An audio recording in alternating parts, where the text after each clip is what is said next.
menjadi sejarah bahwa calon presiden pendatang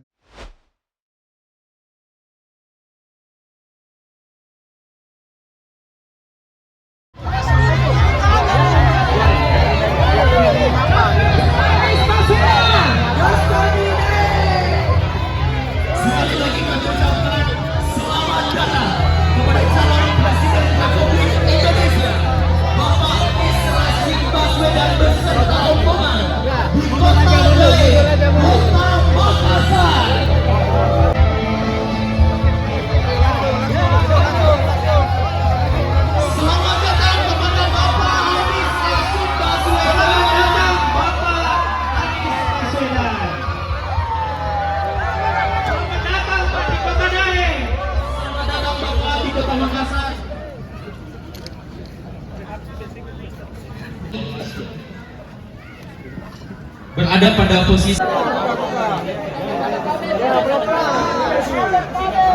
kami ucapkan selamat bergabung kembali dari Anies Baswedan anak muda Sulawesi Selatan.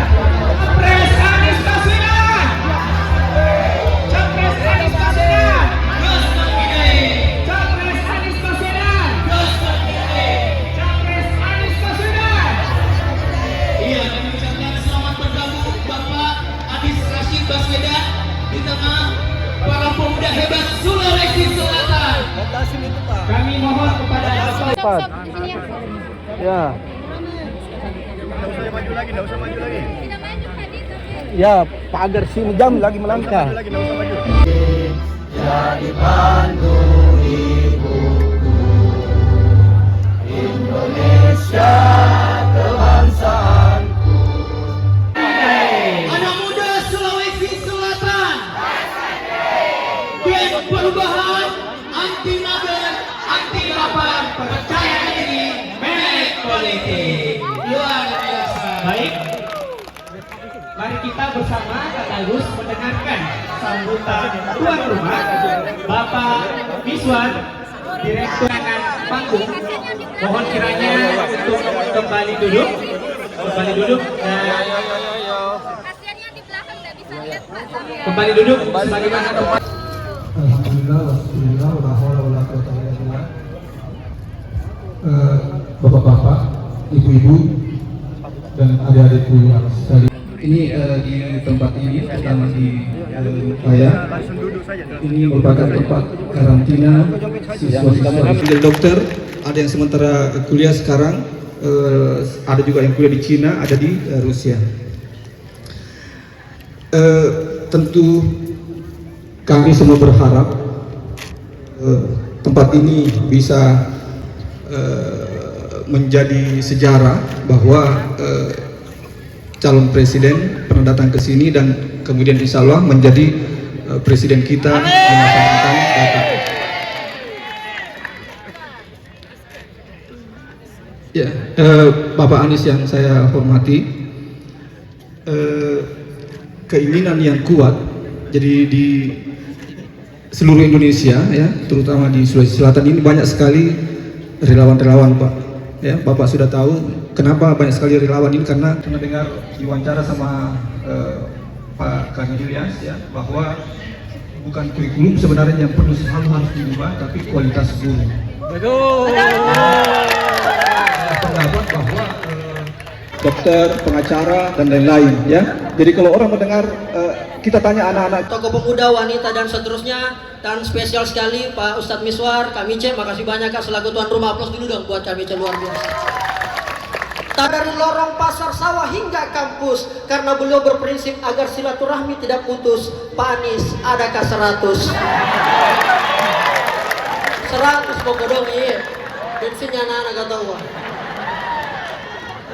Adakah 100 ya? Pak Anies, izin saya mengkritik dikit Pak Anies, ya boleh lah ya. Ini keresahan pribadi, jangan diambil hati, tapi insya Allah tetap menguatkan. Tiap 5 tahun kita akan memilih pemimpin. Beragam janji dan intrik banyak didesain, rasa-rasanya yang ada masih belum terjamin.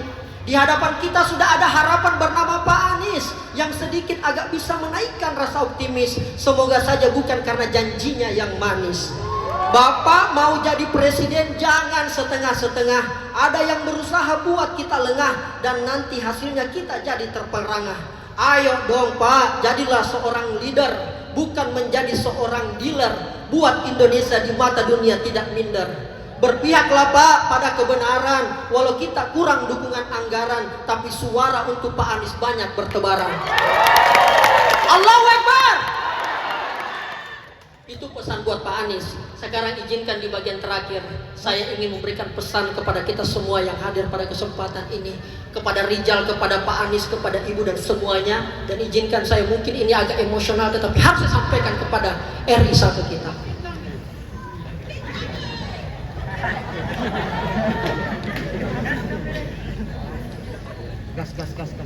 Ini kesempatan saya sampaikan ke netizen, juga ke anak milenial dan Gen Z yang keren, karena ini adalah hal yang sangat urgent.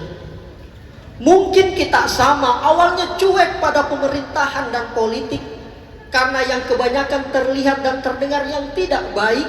Padahal disinilah kebanyakan nasib kita diracik.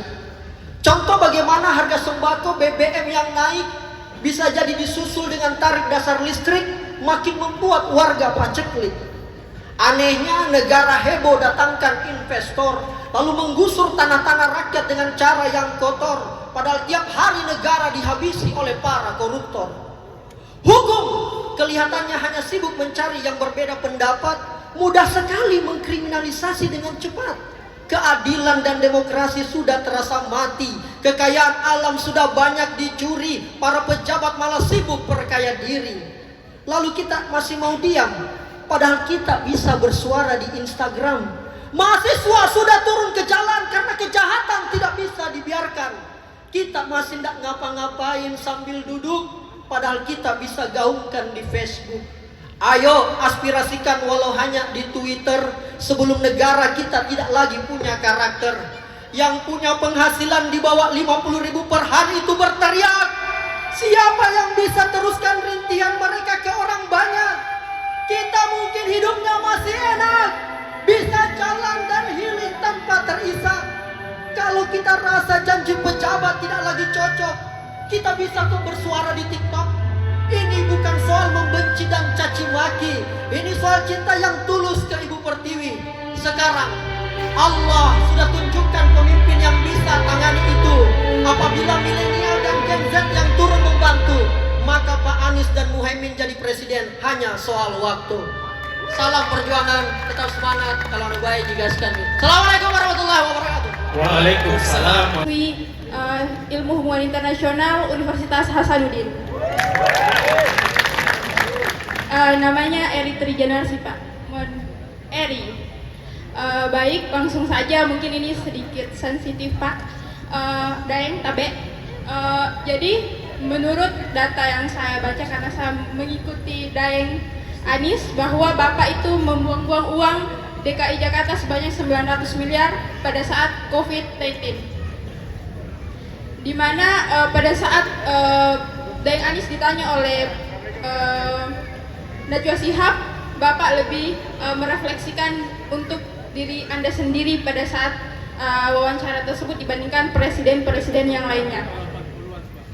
Nah, pertanyaan saya, apa yang membuat kami pemuda milenial untuk memantaskan diri untuk memilih Daeng Anies dalam Pilpres 2024, sedangkan yang kita tahu bahwa banyak program-program yang Daeng jalankan di DKI Jakarta itu lebih banyak merugikan program-program yang hanya bersifat jangka pendek dibandingkan jangka panjang.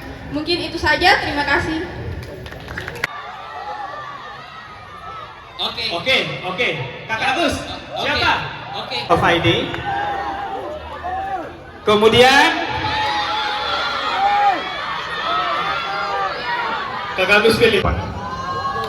Dan usia dini tidak dapat perhatian serius. Baru dasar, baru menengah. Return paling kecil, pendidikan tinggi. Paling kecil. Sementara kita alokasi pendidikan tinggi paling besar. Tapi panjang. Lalu soal guru saya setuju, guru-guru honorer ini harus diselesaikan permasalahannya. Karena kalau negara tidak mengurusi mereka, jangan harap mereka mengurusi anak-anak kita. Itu sesederhana itu. Lalu tentang kualitas guru, ini teman-teman semua di sini saya mau tanya nih, suka pelajaran karena bukunya atau karena gurunya? Gurunya. Ya.